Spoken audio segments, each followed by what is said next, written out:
never been one for really short titles, but tried to put it all in there. So let's get started. Do need some work on sound bites, but another time. Okay, so as I was introduced, I'm a mediator. I mediate complex policy disputes, and so my talk is in the framework of actually sitting down with representative negotiators to address a public conflict. So when I think about the Abrahamic faiths, we have similarities. We've been talking about those pretty much all day. We all take Abraham as one of our forefathers. We all rely on the written word. We all believe in one God. We also have differences. Differences like which day of the week we keep the Sabbath, what foods we eat or don't eat, what holidays we celebrate, how we bury our dead. These are differences across our practices that are easy to understand. But we also have what I'm calling now is unresolvable differences. And I think this gets to some of the questions. How do we get at what's really different that we can't solve? They may be theological differences, maybe the status of Jerusalem in our traditions, maybe what happens at the end of time. But these are questions that we can't negotiate and we can't resolve. So as a mediator, it's incumbent upon us to go into the heart of conflict, to not try to diplomatically paper over it. In order to get an actionable and sustainable agreement, we need to go into the heart of the conflicts. So what should we do?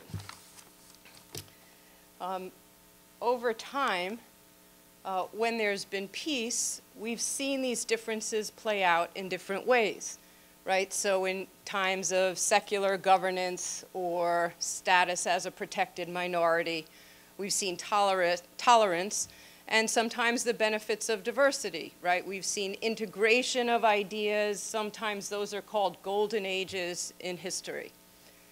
Other times we've seen war when there's competition, when there's instability, economic decline, and sometimes the differences get expressed as sporadic violence, forced conversions, dispersions, killings, and even genocide. So what to do, right? These differences will not go away. They're there. So as a mediator, it's incumbent upon me to say, what is the situation? Not what should be. What do I wish it was? What could it be if we were all our best selves? What is the situation? The situation is there are differences across our religions that are going to be in play all the time. So the question is, can we harness the energy of those differences to address tangible issues? So I'm not suggesting that we sit together and try to look at the theological differences and resolve the theological differences.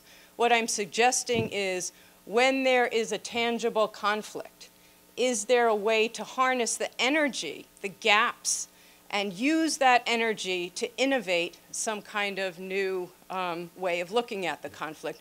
We know we can't negotiate, for example, the Temple Mount or Noble Sanctuary. The idea of you take the top, we take the bottom. It's just not going to work, right? It's not negotiable in the way we negotiate other kinds of tangible things like land or water.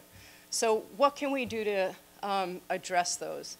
So I coined the term civic fusion, which is the idea of bringing together people of great difference and having them hold those differences at the same time, simultaneously holding those differences.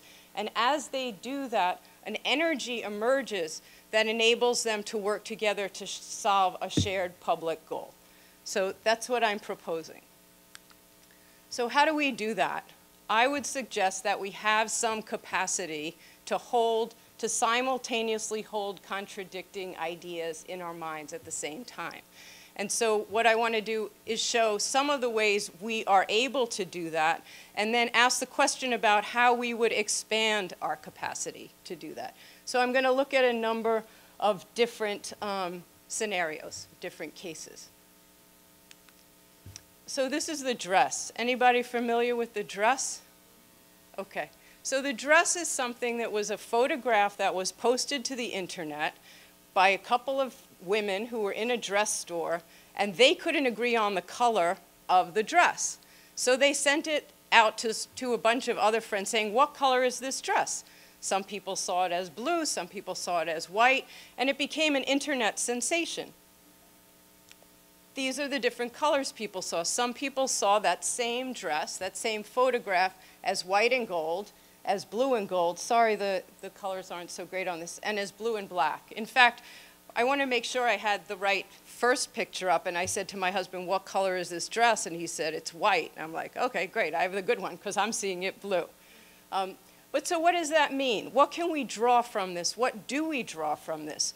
We know that we each see this dress in one of these three ways. We can't see it in the other way, but we can know that other people do see it in other ways. Okay, so that means we have some capacity. I can't experience the first dress. I can't experience that as white and gold. I can't. My eyes see it as blue and black. My husband sees the white and gold one. So I can say, my husband, I can accept that my husband sees it in a different way. It's not the only thing we see differently, but yes, on the dress.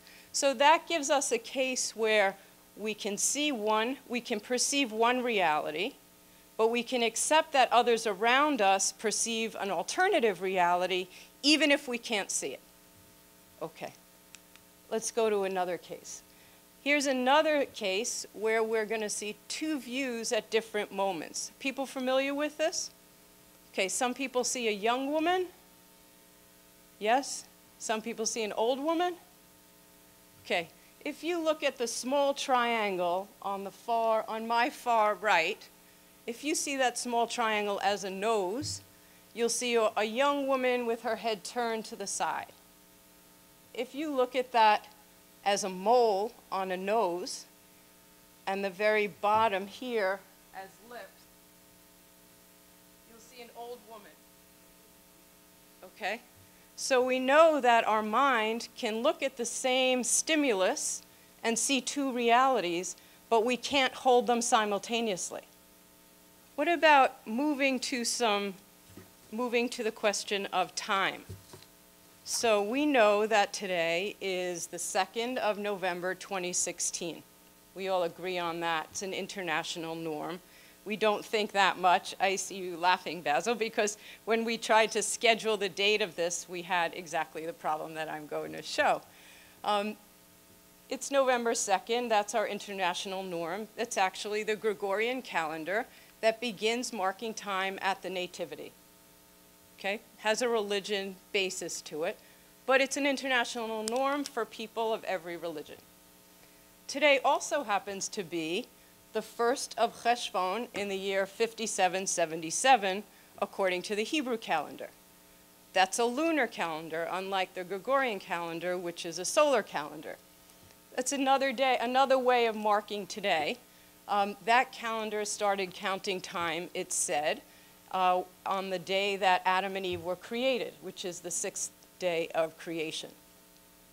It's also the 2nd day of Safar, 1438, which is the calendar that Islam uses, and time is marked when the Prophet Muhammad and his followers migrated from Mecca to Medina. All three of them have a religion basis to them. Can we accept that all three of those are ways of counting time and recording time? So can we hold those three together? Is it possible to think in our language of slashes? Today is the 2nd of November, slash the 1st of Cheshvan, slash the 2nd of Safar. It's not that hard to do, though I could imagine that some people would resist because it may suggest an accommodation or an acceptance of other religions' beginnings of time, of when they record time. I think it's interesting, it just sort of as a side note, if we can accept all three of these, I think it starts to change our idea of time, of counting time. And I think if we can absorb all three of these, we may start to see that the way we count and record time is somewhat arbitrary, right? It's somewhat arbitrary, which I think, for me, starts to introduce humility. Starts to introduce, there are lots of things we don't know, and that is the space in which we can begin conversations.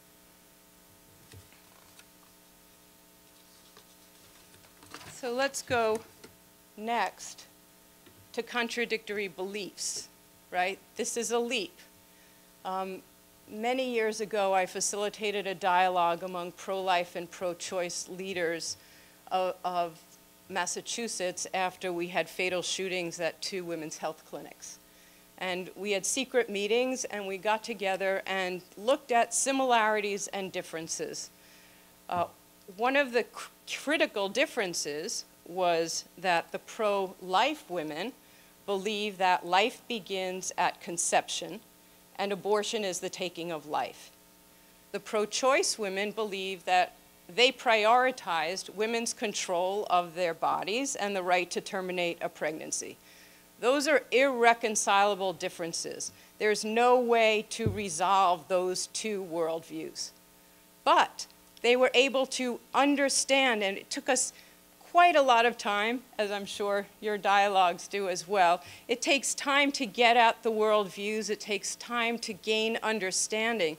But when they were able to actually see what the other saw and hold that in mind, even though they couldn't even tolerate or respect the other's point of view, they were able to see through the other's eyes, and they were sustained in this connection. That's where I got the civic fusion. They were bonded in this very powerful way that caused them to act to reduce the violent nature of the rhetoric that was used.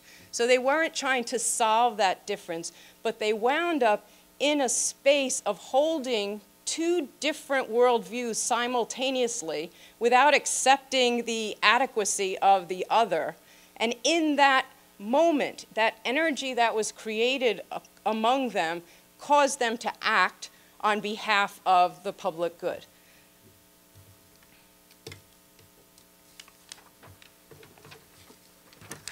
So I'm going to keep upping the ante.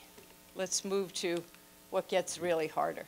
The question of sacred lands, which is the question that I spend a lot of time thinking about these days. So we have the sacred land of Mecca. There's no question that this is sacred land. There's a sole claim. There's no competition for Mecca as sacred land, and yet the whole world recognizes that for Muslims, Mecca is sacred. Okay? We can do that, right? So we're acknowledging worldwide that this is sacred land for Muslims. So my question then is, this is where I'll close, is what does it mean for contested sacred lands?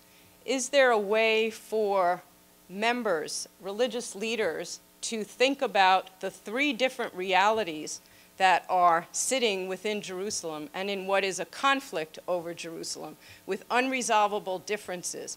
Is it possible to hold those differences in mind simultaneously in order to innovate our way out of this conflict?